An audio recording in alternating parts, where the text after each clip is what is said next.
Chapter 20 5 Days in May. July 4th, 1998. Gordon's Creek.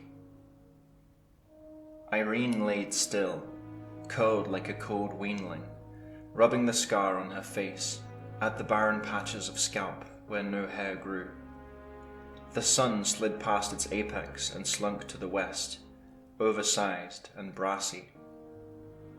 Scalloped altostratus crept over the battered mountains and streamed eastward in pincer formation around the setting sun. It was the chill that stirred her, prickling the fine white hairs on her arms and neck, cooling the sweat on her back. She stretched, rolled onto her knees, and brushed the forest floor from her clothing.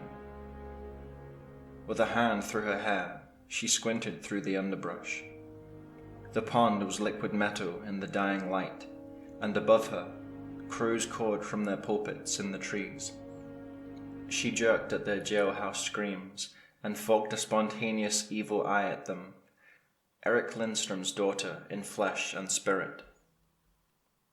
Shovel in hand, she started for the truck. Spring-loaded branches snapped through thin cotton. She only just felt them. She felt hollowed out, numb and spent. Whatever grief she had felt was spilt into the soil, and what remained was left to be seen. The few things known with any certainty was that she had a midnight shift to pick up, a uniform in need of starching, and a quarter section's worth of dirt to wash off. The shovel clanked as she tossed it into the truck bed. Ice cream pails jounced in afterward. Though she would likely call Doc Matheson tomorrow, the flowers would stay where she had planted them.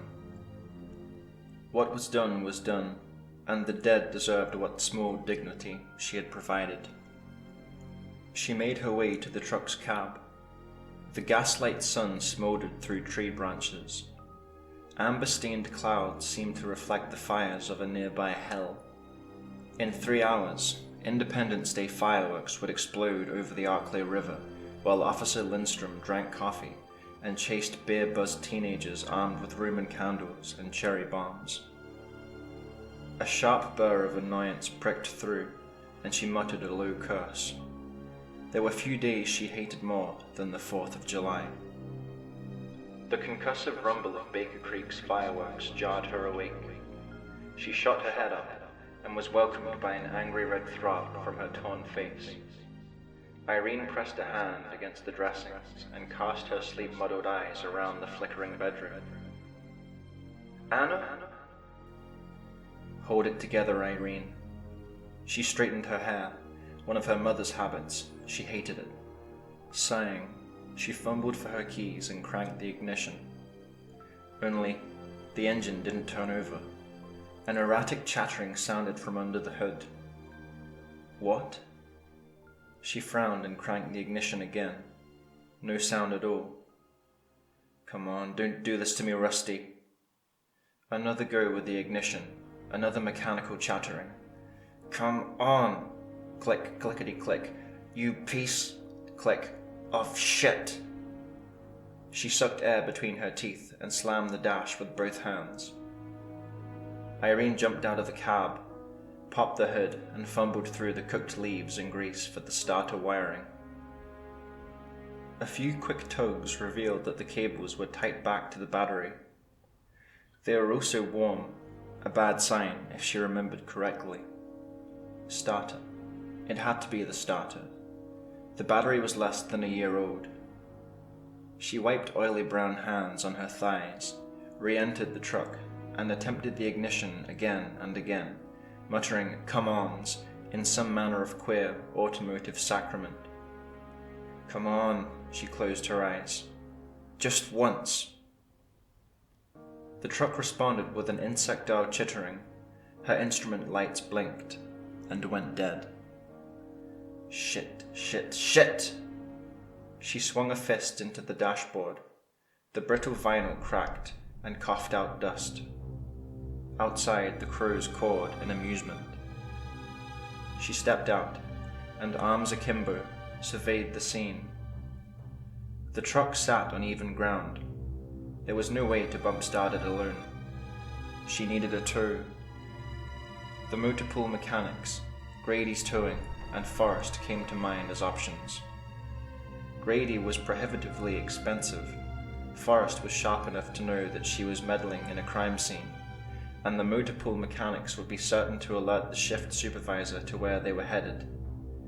Any way she turned, she would be exposed for the irresponsible weakling she surely was. Irene drew a breath and screamed a hoarse "fuck" into the lurid sky. The crows scrawled and hopped from one branch to another. With furious hands acting on their own volition, she grabbed her backpack and slammed the door with enough fury to dislodge loose scabs of rust. Her mother's angry face glowered from the orange reflection in the truck's window. Irene contemplated destroying the glass with a well-placed rock. She started down the road, embarrassed, troubled how she would explain her way out of this mess, as to how she would afford the repairs on her truck. Only somewhere deep down, drowned by the screaming of her wounded pride, did a small voice remind her that she was alone in the Arklay forest, a patch of wilderness notorious for extinguishing the lives of those foolish enough to have ventured into its lethal beauty. An hour later, the sun kissed the horizon. Red-orange clouds simmered overhead, like the pre-dawn remnants of an evening cook-fire. She shouldered her backpack and shrugged away the evening cold. An abandoned headframe, the approximate halfway marker to Jordan Road, tottered black against the livid clouds. Irene continued, her feet tender and blistering in her father's old boots, her canvas tough duck zipped to her chin. The sun retreated under the tree line, and the sky darkened, first to an oceanic blue, and then to a starless dark, black as freshly cultivated prairie soil. Parcel by parcel, the embers of the late evening sky were snuffed into the void. There would be no moon tonight, and Irene's line of sight terminated somewhere in the vicinity of an outstretched arm. Irene, blind, alone, 7 miles from the highway, continued. Dried leaves crunched under western heels. Her breath came in even puffs, and fabric swished with every swing of her arms. These were the few sounds present in the eerie vacuum of those blood-slaked woods. Even the crickets' omnipresent chirping had ceased. A faint breeze stirred a paling of stunted trees with the rattling of old bones, and Irene shivered and quickened her pace, hobbling on beleaguered feet. She glanced at her watch. It was 10:30. Plenty of time. And some sort of dog answered back, an unhealthy bestial howling which cut through the trees and riled her hackles like a plunge into February ice water. Irene frowned and spun. She had known all breeds of dogs, tame and otherwise. She had known coyote, wolves. This was none of those things. Familiar sweat beaded her forehead, and with one quick movement, her backpack was unslung. Her hands rifled through its contents, coming to rest as they fell on smooth metal. Her service pistol was cocked and ready by the time the animal in the woods let loose with another onslaught of inarticulate howls. Moments later, several others answered back. Irene hustled ahead, gun at hip, eyes scanning the cut line's Stygian darkness. West of her, branches were being knocked aside with the brittle snap of dried corn stalks. One of the dogs yowled, yipped.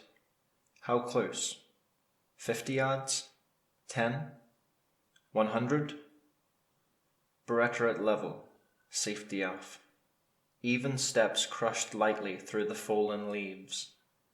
Slick hands fit perfectly around the pistol's custom grip. The Beretta's night sights glowed with radioactive phosphorescence. Her heartbeat rang through her ears. This was a bad idea. She mouthed the words, terrified to speak. She could hear the dog's ragged breathing, croupy and liquid, as if they were drawing breaths through oil-soaked rags. Crack. She drew a sharp breath and spun. Beyond the alien green of her tritium gun sights, a dark shape was bounding through the blue-black tangle of underbrush. Her breathing ceased altogether as she caught a glimpse of shimmering wet hide. 10 yards back, the creature skittered to a halt, poked its narrow muzzle to the moonless night, and shrieked a distempered hunting call. White foam churned from its ragged mouth and curdled down its neck. Irene exhaled a half-breath and emptied the magazine of her Beretta into the creature.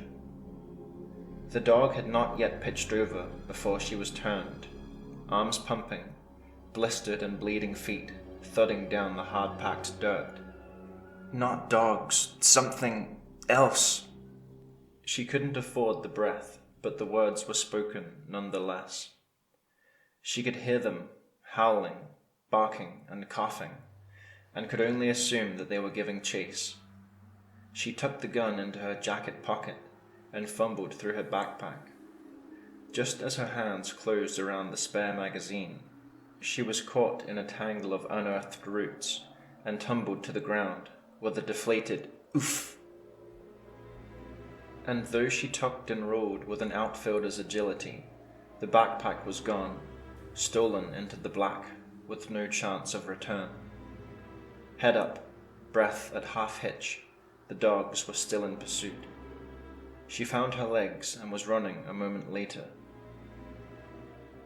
Boot heels clopped, her canvas jacket swished under her arms. She gave herself a frantic once-over, could feel a sharp sting, cool blood on both knees. Her palms were skinned, but she still held her reload. She was okay, and she screamed in frustration as she felt the soft emptiness of her gun pocket. No, no, please be there! She glanced back into the consuming dark of the trail behind, to where those dogs chased, to where her gun lay. Shit! Frustrated tears mingled with the sweat on her cheeks. She wiped at her face and brought her head back to forward, just in time to run directly into the arms of another person on the trail. They fell together, ensnared, flailing and kicking. Who? Irene had ended up on top of the other man and began thrashing to her feet. What? Her query was cut short as her throat clamped shut against the man's terrible stench. Immediately, the archival sections of her mind had branded the stink for what it was, the smell of decomposing human flesh. Nothing else on earth smelled like it. The man's hands, peeled like old paint, groped at her face. Irene managed a small yelp before her throat forced another gag. Whoever this man was, he was covered in someone else's rot, and she wanted away from him, with an ardor greater than her fear of the dogs which bayed somewhere behind her. Irene stumbled to her feet, trembling and retching. The man groaned and snatched at her clothing. She turned, was a second from making her escape, before the man had managed a double handhold of Ponytail and yanked back, and although the world around her dulled to an explosion of pain as her scalp was rent, it was quickly dwarfed by an onrushing wave of fury. Many an aggressor's face had met the abrasive grit of asphalt roadway, the hinged clamp of a squad car's back door, or the blunt edge of a baton for grabbing Officer Lindstrom's hair. With her mother's Olafsson blood, Viking blood, if her grandfather was to be believed, boiling in her veins, her scream lowered into a guttural war cry. She spun on her heels, right hand on Ponytail, relieving the strain on her scalp, left arm up and bent at a right angle, accelerating through its arc until knuckles crashed into the man's temple. Her leg was up a moment later. Driving his knee inward, the joint gave way with an audible pop, and they fell as a single squalling mass of thrashing limbs. The horizon pinwheeled, dirt scoured her eyes and caked her teeth as they grappled and spun. Irene was lost to her temper, impervious to the man's curious funk, but pinned under his ungainly bulk. Her free hand shot forward with long fingers pointed for an eye gouge, but Irene froze as high above the man's head, the cast iron sky exploded in a constellation of multicolored sparks. Her scream died in her throat. She gaped at the rotten mask of flesh her assailant wore, doughy and mottled brown, like scum on a cesspool. Another garish pyrotechnic photo flash glinted off the man's teeth. They were bared, cooked with dark white edges, reflecting forge fire yellow as they raced toward the soft skin of her upper neck. Ah! A hasty jerk of the arm spared her throat, but a rifle shot of pain flared to her shoulder as the man's bear trap of a jaw snapped around her forearm. A mortar burst above the man's dead mask. She could see her fingers spasming on one side of his bloody mouth, silhouetted by a sprinkling of cobalt streamers, and once again, the Olafsson anger returned. She did not know where she found the rock, jagged dark granite, heavy and strong and pointed. She had no idea how she could have seen it in the first place. She was so consumed by her rage and desire to punish the man in the woods for attacking her, a police officer, that rational thought only returned once she was standing over his inert body, massaging life into her bitten arm and gazing at the reflected pyrotechnics in the man's dead eyes. Blood dripped from the rock's sharp edge onto her boot tip. Each drop shimmered in rainbow hues. The man's temple was stoved in and wet and black. Killed him. The words made it true. He bit me.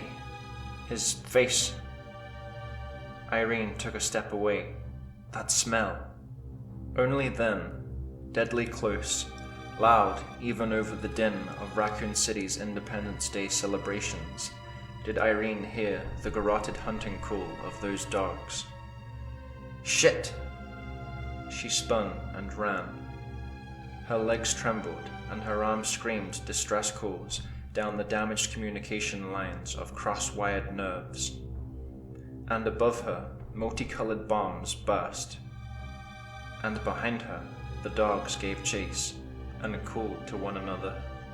And Irene ran. Her blistered feet sloughed and bled. The scenery flickered in technicolor hallucination. And the dogs gave chase, and Irene ran.